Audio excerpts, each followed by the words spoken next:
देखिए, उसके पीछे की वजह यह है कि रूस के कामचटका प्रायद्वीप के पास 8.7 तीव्रता का भूकंप आया है, जो बहुत ज्यादा होता है। जापान ने सुनामी की चेतावनी जारी कर दी है। जानकारी के मुताबिक भूकंप 19.3 किलोमीटर की गहराई पर आया है। रूस की ओर से कामचटका पर पड़ने वाले प्रभाव के बारे में तत्काल कोई जानकारी अभी तक नहीं मिली है। वहीं जापानी एजेंसी ने बताया है कि भूकंप सुबह 8:30 बजे आया है। अभी तक किसी भी तरह की नुकसान की कोई जानकारी प्राप्त नहीं हुई है, लेकिन भूकंप की बात की जाए तो जापान के 4 बड़े द्वीपों में से सबसे बड़े उत्तरी द्वीप होकाकाइडो से करीब 250 किलोमीटर दूर था और इसे केवल हल्का तौर पर महसूस किया गया। भूकंप के बाद अब अमेरिका और जापान में सुनामी का अलर्ट जारी कर दिया गया है।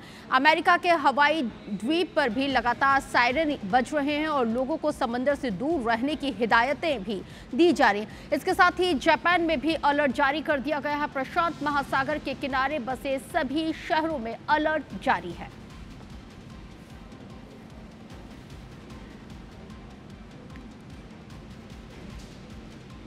ये कामचटका रूस की तस्वीरें हैं। समुद्र के किनारे की स्थिति आप देख लीजिए। जापान की समुद्र तट पर अलर्ट जारी कर दिया गया है। चूंकि 8.7 तीव्रता का रिक्टर स्केल पर इसकी तीव्रता 8.7 मापी गई, जो बहुत ज़्यादा होती है।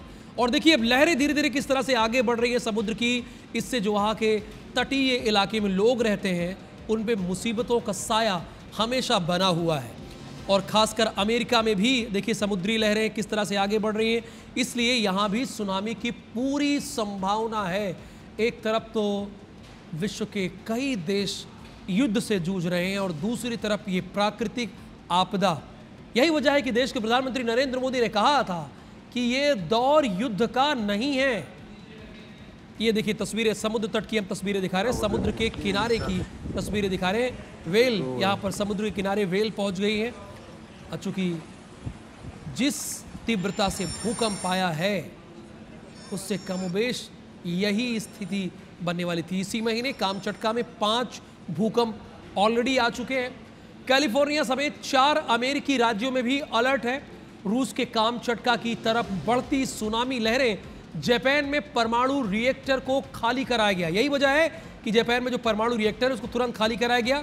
कामचटका के सेवेरो शहर में नुकसान, कैलिफोर्निया के तटीय क्षेत्रों में भी नुकसान हुआ है। सुनामी की चेतावनी जारी कर दी गई है।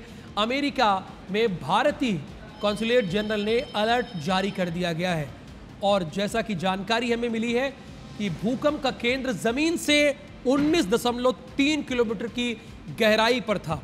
और अब हम आपको दिखा रहे हैं कि किस तीव्रता से भूकंप में कितना खतरा होता है। देखिए भूकंप की तीव्रता अगर 0 से 1.9 होती है, अब ये बदलता जा रहा है। हमारी टीम ने बहुत मेहनत से काम किया है। अब देखिए 6 से 6-9 रहता है तो उससे ज़्यादा क्या होता है, लेकिन देखिए 8 से ज़्यादा रहता है तो इमारतों समेत बड़े पुल गिर जाते हैं, ये होता है। 9 से ज़्यादा पूरी तबाही, कोई मैदान में खड़ा हो तो उसे धरती लहराते हुए साफ तौर पर दिख सकती है। 7 से ऊपर रहता है तो इमारतें गिर जाती हैं, ज़मीन के अंदर पाइप फट जाती है। और अगर ये 0 से ज़्यादा रहता है तो सिर्फ आप इसे महसूस कर सकते हैं। और 2 से ऊपर रहता है तो हल्का कंपन होता है। 3 से ऊपर रहता है तो कोई ट्रक आपके नज़दीक से गुजर जाए ऐसा असर होता है। जैसे कि आपने कभी महसूस किया है, आप हाईवे पर हो और आप बाइक से जा रहे हो या पैदल जा रहे हो तो कोई ट्रक पास से गुजर जाए तो उतनी तीव्रता का अनुभव होता है। ये हमारी टीम ने बड़ा अच्छा रिसर्च करके आपके सामने प्रस्तुत किया है। आमतौर पर लोगों के मन में उत्सुकता होती है कि अगर इतने तीव्रता का भूकंप आया तो उसका क्या असर होगा। अब आपको क्लियर हो गया ना कि अगर 4 से ऊपर रहता है तो ये खतरे की स्थिति है। अब अगर 1 भी रहेगा, 2 भी रहेगा तो अलर्ट है, लेकिन खतरे की स्थिति क्या आती है 4 से ऊपर होने पर। और यहाँ तो 8 है, यानी 8 से ऊपर है। जो रिक्टर स्केल पर तीव्रता नापी गई है वो 8 से ऊपर है, 8.7 तीव्रता का है। और यही वजह है कि रूस में भूकंप है, अमेरिका और जापान में सुनामी का अलर्ट जारी कर दिया गया है।